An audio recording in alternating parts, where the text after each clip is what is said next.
زراعت کے میں خوش آمدید. شاہ زیب جیلانی، وسعت اللہ خان اور زرار کھوڑوں کا سلام قبول کیجیے. ہماری قومی ایئر لائن، ہماری پیاری airline Pakistan international airline بظاہر اپنی آخری سانسیں لے رہی ہے. پچھلے 10 روز میں 300 سے زائد پروازیں منسوخ ہو چکی ہیں. پی آئی اے پر ہم پروگرام کے آخری حصے میں آج بات کریں گے، لیکن آغاز کرتے ہیں حسب عادت غزہ پر مسلط انسانی المیے سے. جو بمباری اسرائیل کی جاری ہے اس میں اب مرنے والوں کی تعداد 6,500 سے تجاوز کر گئی ہے. آکسفیم نامی جو عالمی امدادی تنظیم ہے اس نے کہا ہے کہ کچھ لوگ تو فضائی بمباری میں مر رہے ہیں، لیکن اسرائیل نے جو ناکہ بندی کر رکھی ہے 9 اکتوبر سے، جسے اب 3 ہفتے سے زیادہ ہو چکے ہیں، اس میں اسرائیل بھوک اور غربت کو بھی بطور ہتھیار استعمال کر رہا ہے. روز یہ خبریں آ رہی ہیں کہ ہسپتالوں پر، اسکولوں پر، سویلینز کے علاقوں پر حملے ہو رہے ہیں.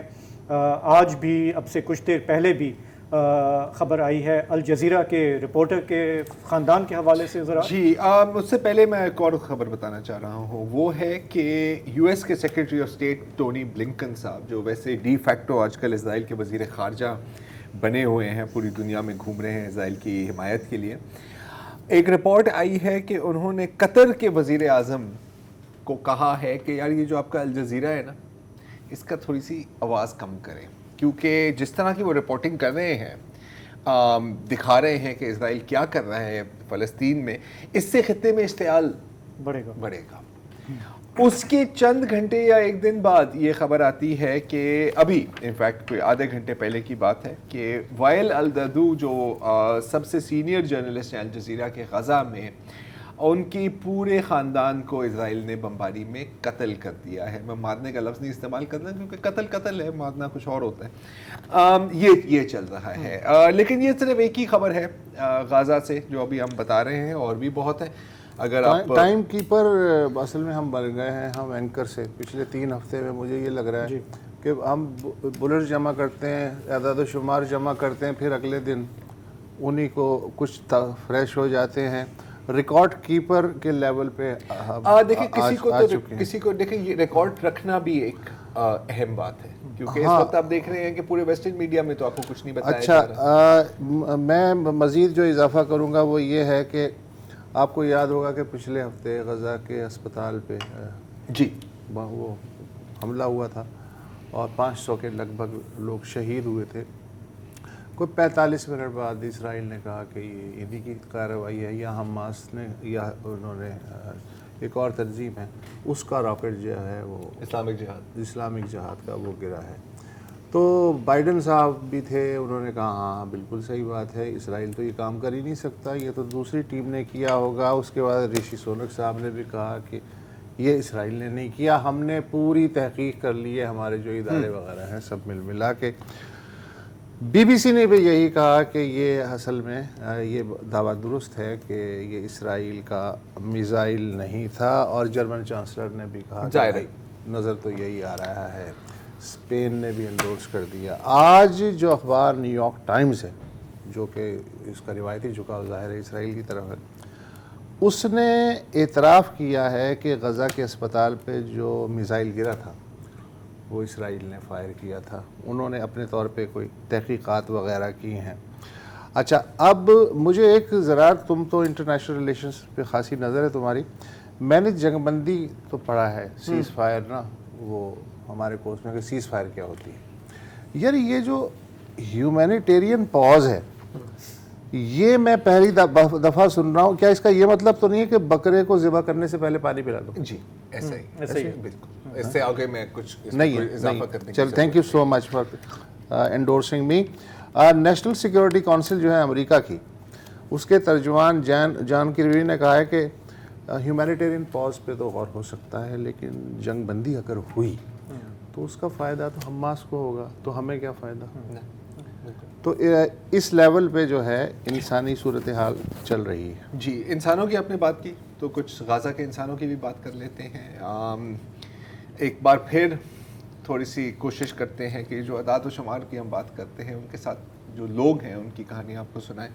جو لوگ تھے، یہ ایک وصیت ہے جو ایک چھوٹی لڑکی نے لکھی ہے غزہ میں. اس کا اگر میں ترجمہ کروں تو اس میں لکھا ہوا ہے کہ جی میرے جو 3,000 روپے ہیں, میں ظاہر ہے کہ آپ کو کنورٹ کر کے بتا رہا ہوں, 45 شیکل, وہ آپ نے میری امی اور میری خالہ اور میری نانی میں بانٹنے ہیں, اور بھی انکلز ہیں اور آنٹس ہیں, کوئی 5-6 نام لکھے ہوئے ہیں اس کے ساتھ. میری جو گڑیاں ہیں اور میری جو کھلونے ہیں وہ آپ نے میرے دوستوں اور میری بہن کو دینے ہیں, اور میرے جو کپڑے ہیں میرے کزنز کو دے دیں, اور اگر کچھ بچ جائے تو کسی ضرورت مند انسان کو دے دینا, لیکن یہ خیال رکھنا کہ ان سے پہلے ان کو دھو دینا, کیونکہ میں نے کافی گندے کیے ہوئے ہیں.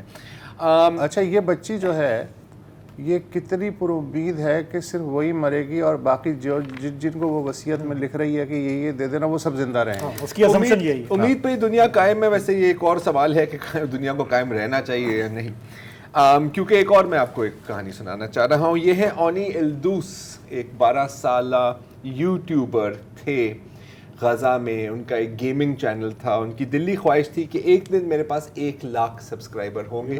یہ ویڈیو انہوں نے اس وقت ریکارڈ کی تھی. جی, آپ کے چھوٹے بیٹے کی عمر کی ہے.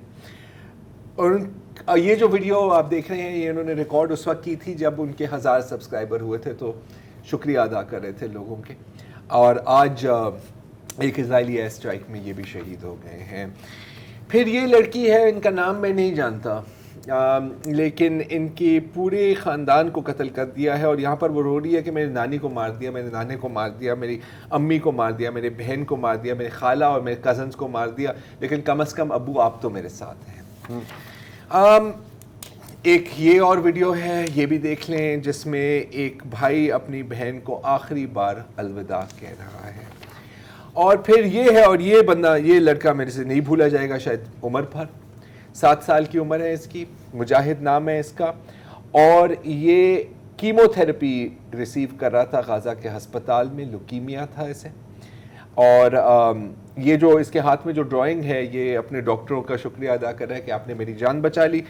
اور کچھ دن قبل اس کے گھر کے اوپر بم گر گیا اور یہ اور ان کے پورے خاندان کو شہید کر دیا. جو بچے ہوئے ہیں, جو زندہ ہیں, ان کا بھی کون سا کیا اچھا حال ہے, کیونکہ غزہ کے ہسپتالوں میں آپ کو پتہ ہے کہ اینستھیٹک نہیں ہے. یہ جو لڑکی ہے مریم, اس کی اگر آپ ویڈیو دیکھیں, اس کو ابھی 16-17 ٹانکے لگے ہیں وداؤٹ اینستھیٹک.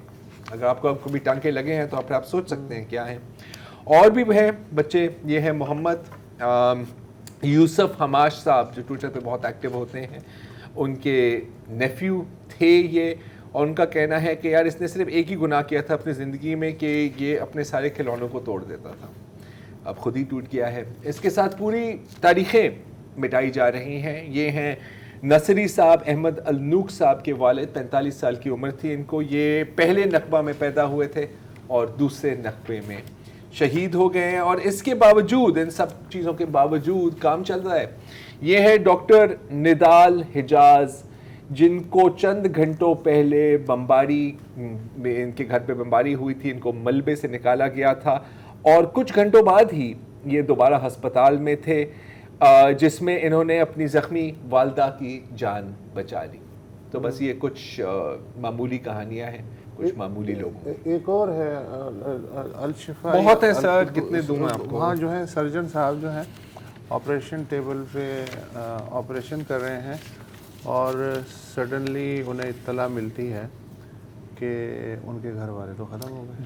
جی, لیکن وہ تھوڑی دیر کے لیے بیٹھ جاتے ہیں کرسی پہ, پانی پیتے ہیں, تھوڑا 10-15 منٹ کا پاز آتا ہے, اور اس کے بعد پھر وہ اپنا کام میں لگ جاتے ہیں.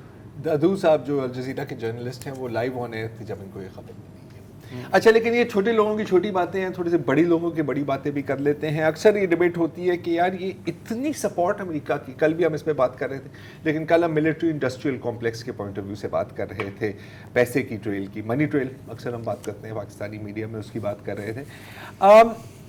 جو بائیڈن کی جتنی سپورٹ ہم دیکھ رہے ہیں اسرائیل میں, اس کی آپ کو ماضی میں بھی نہیں ملے گی. اور یہ سوال پوچھا جاتا ہے کہ اتنا کیوں, اور میں آپ کو پچھلی ماضی کی بھی ابھی ایگزامپلس دیتا ہوں, لیکن پہلے آپ تھوڑا سا یہ بھی سن لیں. مڈل ایسٹ آئے ایک ادارہ ہے, ایک میڈیا آرگنائزیشن ہے, انہوں نے ایک پوری کمپلیشن کی ہے کہ پورے جو بائیڈن کے کریئر میں انہوں نے اسرائیل کے بارے میں کیا کیا باتیں کی ہیں. ہم پورے کلپ نہیں چلا رہے, اس کی کچھ جھلکیاں آپ سن لیں. We stop those of us who support, as most of us do, Israel in this body, for apologizing for our support for Israel. There's no apology to be made. None. It is the best $3 billion investment we make. Were there not an Israel, the United States of America would have to invent an Israel. You know, I used to say early on when I was a kid, I'd say, when I was a young senator, I'd say, if I were a Jew, I'd be a Zionist. I am a Zionist. You don't have to be a Jew to be a Zionist.